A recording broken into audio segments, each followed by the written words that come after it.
नमस्कार बच्चों, आप सभी का स्वागत है आपके अपने YouTube चैनल होम साइंस में, जिसमें मैं आज आप सबको पढ़ाने वाली हूँ एमए सेकेंड ईयर गृह विज्ञान। जी हाँ बच्चों, एमए का सेकेंड ईयर जो गृह विज्ञान है अर्थात फाइनल ईयर का जो गृह विज्ञान है, उसमें मैंने आज आप सबके लिए पेपर फर्स्ट लिया है। पेपर फर्स्ट आप सबका बहुत इम्पोर्टेंट है और आज उन्हीं पेपर फर्स्ट, जैसा कि आप सबको पता होगा, पेपर फर्स्ट क्या है बच्चों? वस्त्र एवं परिधान। जी हाँ, क्लॉथ्स एंड टेक्सटाइल। तो क्लॉथ्स एंड टेक्सटाइल में क्या पढ़ना है आज हमको? आज आप सबको पढ़ना है कि शिशुओं के वस्त्र चयन। यदि आप एक शिशु का वस्त्र चयन कर रहे हैं तो वो किस प्रकार से करेंगे। इससे पहले मैंने आप सबको समझाया था कि परिधान के लिए रंग का चयन, उसे भी अवश्य देख लेना, बहुत ही इम्पोर्टेंट वीडियो है और उसका लिंक मैं डिस्क्रिप्शन में दे रखा है, मैंने वहाँ से आप जाकर देख सकते हैं आसानी से। तो बच्चों देख पा रहे हैं कि इसमें लिखा अति महत्वपूर्ण प्रश्न। जी हाँ बच्चों, ये बहुत ही महत्वपूर्ण प्रश्न होने वाला है। आई होप आप सबके पेपर में भी आ जाए यही कि शिशुओं के लिए आप वस्त्रों का चयन कैसे करेंगी। तो ये बहुत ही इम्पोर्टेंट होता है। तो बच्चों अभी तक जिन्होंने चैनल को सब्सक्राइब नहीं किया है, सब्सक्राइब कर लें, क्योंकि शिशु के वस्त्र का चयन कर रहे हैं तो शिशु भी देख रहा है और हंस भी रहा है कि आप सब सब्सक्राइब जरूर कर लें। और जिन्होंने वीडियो को शेयर नहीं किया, वीडियो को शेयर कर दें और इस छोटे से बच्चे की मुस्कान के लिए चैनल को जरूर सब्सक्राइब कर लेना। देखते हैं क्या है बच्चों आज हमारा। देख सकते हैं मैंने फिगर भी बनाया है कि आप सब जो शिशु हैं उनके वस्त्र कैसे कैसे सिलेक्ट करेंगे। तो सबसे पहले आप सबको याद होना चाहिए, ज्ञात होना चाहिए कि जो शिशु होते हैं उनके वस्त्रों के लिए 3 बातें आवश्यक याद रखना चाहिए, 3 बातें विशेष ध्यान में रखना चाहिए, तभी वस्त्रों का चयन करना चाहिए शिशु के। क्योंकि 8 से 9 महीने के जो शिशु होते हैं, नवजात शिशु होते हैं, उनको गर्मी, आराम तथा स्वास्थ्य संबंधी गुण बहुत जल्दी, क्योंकि माता के गर्भाशय के बाहर नवजात शिशु अपने नए वातावरण के विभिन्न तापमान में जो तापमान के अनुसार प्रतिक्रिया करेंगे, तो इससे क्या होगा, बच्चे को बड़ी जल्दी से शिशु को बड़ों की तुलना में बहुत जल्दी गर्मी लग सकती है और शीत अर्थात ठंडी भी लगती है। इसलिए उनका बहुत अधिक ध्यान रखने योग्य बातें होती हैं कि वस्त्रों का चयन उनके लिए कैसे करें। देखते हैं क्या है बच्चों। पहला है हमारा, एक मिनट। पहला बच्चों, जैसे कि याद रखना कि जैसे आप शिशु के लिए वस्त्र का चयन कर रही हैं तो सबसे पहले क्या करेंगे, शिशु के कपड़े प्राथमिक रूप से आराम तथा आसान संभाल के आधार पर चुने जाने चाहिए। क्योंकि जो वस्त्र आप शिशु को पहनाएंगे वो आरामदायक भी होने चाहिए। क्योंकि जो शिशु है उसके लिए यदि आरामदायक वस्त्र नहीं चुनेंगी आप तो क्या होगा, उससे उस बच्चे को एलर्जी भी हो सकती है। और जो सिजेरियन बेबी होते हैं उनके लिए तो ये बहुत ही खतरनाक होता है, क्योंकि यदि उन्हें सॉफ्ट कॉटन के वस्त्र नहीं पहनाए जाएं तो उन्हें बहुत जल्दी ही एलर्जी हो जाता है। क्योंकि ये बहुत ही संक्रमित होते हैं शिशु। तो बच्चों वे कपड़े जिन्हें इस्त्री की आवश्यकता नहीं होती, याद रखना, जिन्हें इस्त्री की आवश्यकता नहीं होती वो बहुत सॉफ्ट कपड़े होते हैं और शिशु को पहनाने में आसान होते हैं। उनकी सतह सख्त एवं खुरदरी नहीं होती हैं जिससे शिशु बेचैन हो ना सके। वे सबसे उपयुक्त समझे जाते हैं। याद रखना, ये सभी वस्त्र क्या होते हैं, सबसे उपयुक्त वस्त्र होते हैं। और फिर उसके बाद क्या है बच्चों, शिशु के कपड़े कोमल तथा लचीला होना चाहिए। जी हाँ, यदि आप शिशु का वस्त्र चयन कर रही हैं तो शिशु का वस्त्र कोमल भी होना चाहिए, सॉफ्ट होना चाहिए और लचीला भी होना चाहिए, जिससे क्या हो, बेबी को चिड़चिड़ाहट उत्पन्न करने वाले नहीं होने चाहिए। जैसे कुछ वस्त्र ऐसे होते हैं पहनो तो उसमें आवाज़ आती है, खर खर की आती है ना। जैसे रेन कोट है, मान लीजिए रेन कोट है तो उसे आप टच करेंगे तो ऐसे खर खर की आवाज़ आती है। ऐसे कई वस्त्र हैं जिनसे खर खर की आवाज़ आती है, तो ऐसे वस्त्रों का चयन बिल्कुल नहीं करना चाहिए। नेक्स्ट बच्चों, कमीज़। जैसे मैंने अभी फिगर में दिखाया आप सबको, ये सभी कमीज़ होती हैं। कमीज़ का उपयोग क्या होता है, कमीज़ को आप बनाने के लिए सबसे पहले कोमल सूती वस्त्रों का चयन करना चाहिए। कोमल सूती परिधान लें, जिससे सूती बुनते की जो बुनती हैं, सूती वस्त्र कोमल होते हैं तथा बहुत ही स्टाइल की होती हैं। डबल ब्रेड की जो एक तरफ से बंधी जाती है, जैसे कि एक तरफ से बांधी जाती है, जैसे ये वाला है बच्चों, ये वाला एक तरफ से बांधा गया है। तो इसमें क्या होता है, एक तरफ से बांधी जाती है और पिक बैक वाली स्लिप ऑन बिना बाजू की तथा डायपर और शर्ट डबल ब्रेड की कमीज शीत ऋतु के लिए उत्तम होती है। कुछ ऐसी कमीजें होती हैं जिसमें डायपर भी बना होता है और साथ में ही बंधे होते हैं, तो वो इसमें मैंने बनाया नहीं है, लेकिन नीचे डायपर बना होता है। आई होप आप सब में से जिनके यहाँ बच्चे होंगे, कुछ लोग तो अवश्य ही देखे होंगे डायपर युक्त कमीज, उसमें डायपर भी बना रहता है, साथ में पैंट भी लगा रहता है उसी के साथ, तो उसी को हम क्या कहते हैं, डायपर युक्त कमीज। तो और बच्चों कमीजों में जैसे शिशु को सभी प्रकार की कमीजों को सुगमता पूर्वक पहनाने के लिए यह आवश्यक है कि बच्चों आप सबको ध्यान से रखना है, जैसे कि कमीज लिख लिए तो उसके अंतर्गत फिगर भी बनाना पड़ेगा और ये भी कुछ डिटेल में भी लिखना पड़ेगा। जो मैं समझा रही हूँ अपने शब्दों में डिटेल में थोड़ा बहुत ज़रूर लिखना पड़ेगा, क्योंकि ऐसे प्रश्न आप सबको लगभग 200 शब्दों में लिखने के लिए आएंगे ही, तो याद रखना ये सब लिखना पड़ेगा। और ग्रीष्म ऋतु में सबसे उपयोगी वस्त्र कौन से कमीज होती है, ये, जी हाँ,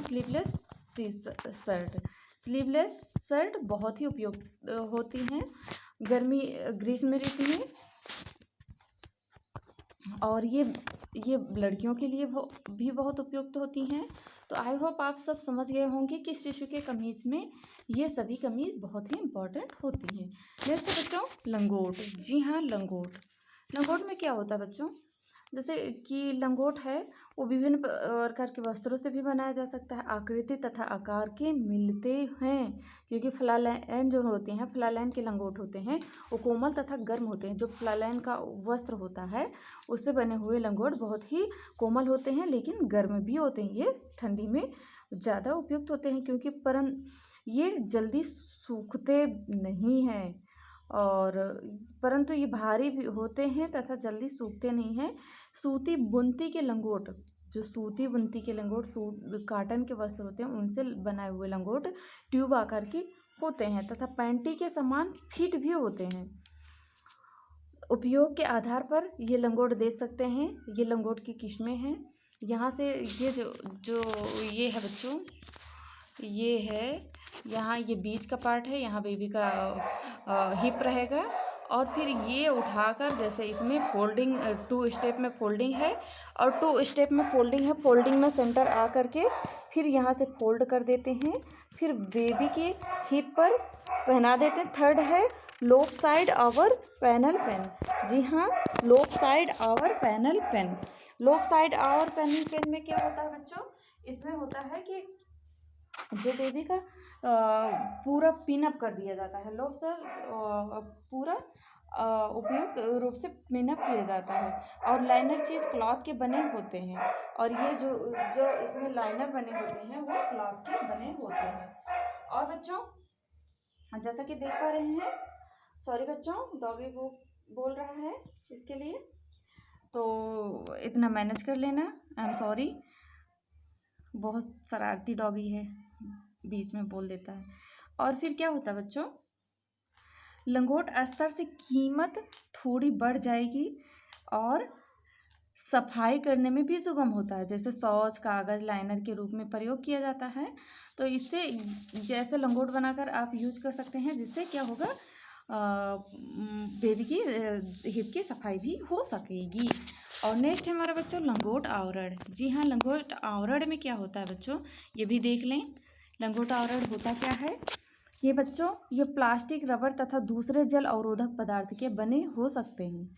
ये ढीले तथा कटाई वाले होने चाहिए ताकि वायु का संचार सुगमतापूर्वक हो सके और बच्चे को बेआराम करने वाली गर्मी उसकी जांघ तथा नितंब को रैश से बचाया जा सके।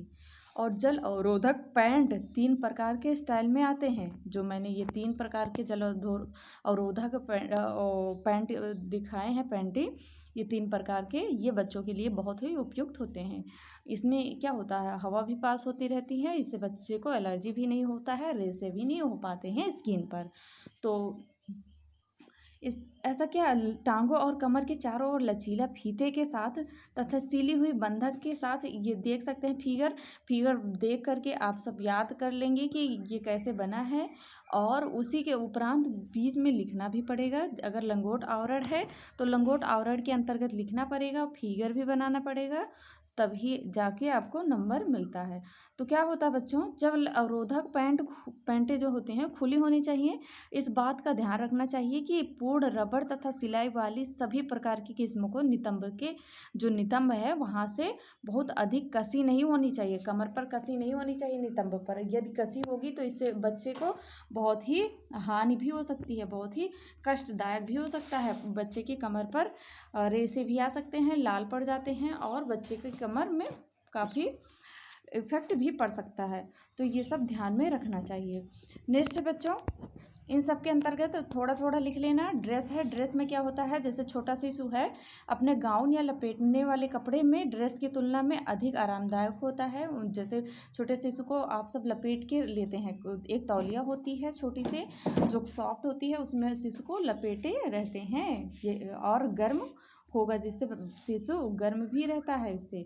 और नेक्स्ट बच्चों, स्लीप। जी हाँ, स्लीप में क्या होता है, यदि बच्चा ड्रेस पहनता हो उसे एक अथवा दो स्लीप की आवश्यकता होती है। स्लीप कोमल सूती होने चाहिए। कंधे के बटन ड्रेस पहनना सुगम बना देते हैं। नेक्स्ट बच्चों, सॉरी बच्चों, नेक्स्ट हमारा स्वेटर अथवा सेक तथा हुड है। ओके, सेक तथा हुड। स्वेटर में क्या होता है, जब शिशु को अधिक गर्मी देने की आवश्यकता होती है, कम से कम एक अथवा दो स्वेटर अथवा सेक और एक हुड तथा टोपी की आवश्यकता होती है।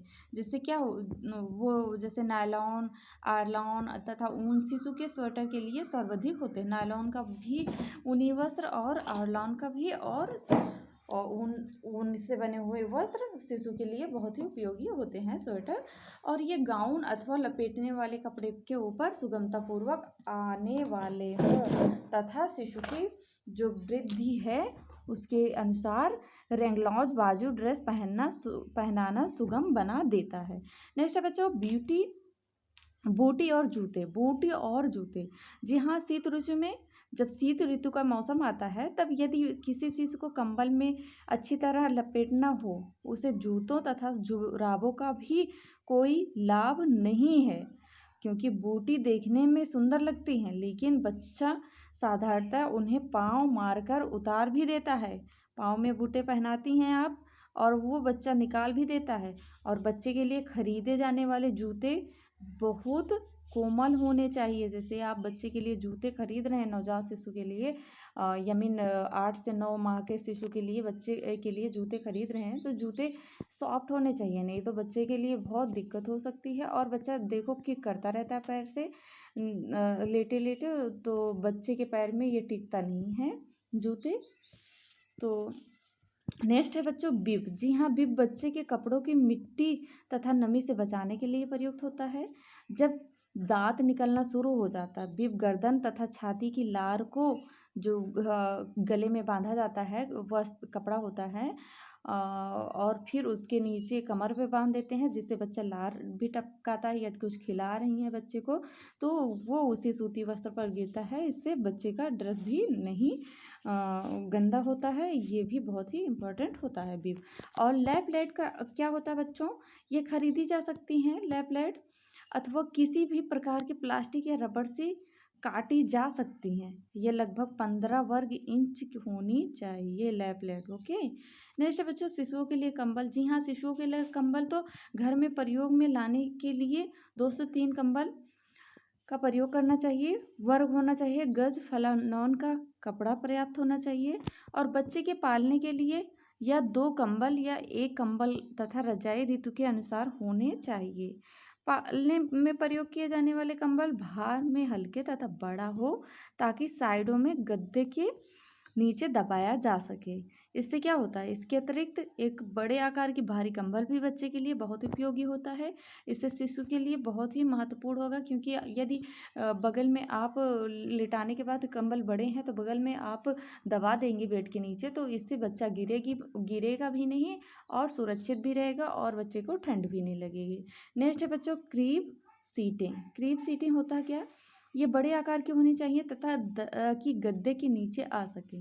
यदि क्रीप की एक लिए इनका काफ़ी भाग स्लिप सीटें बनाई जाएं।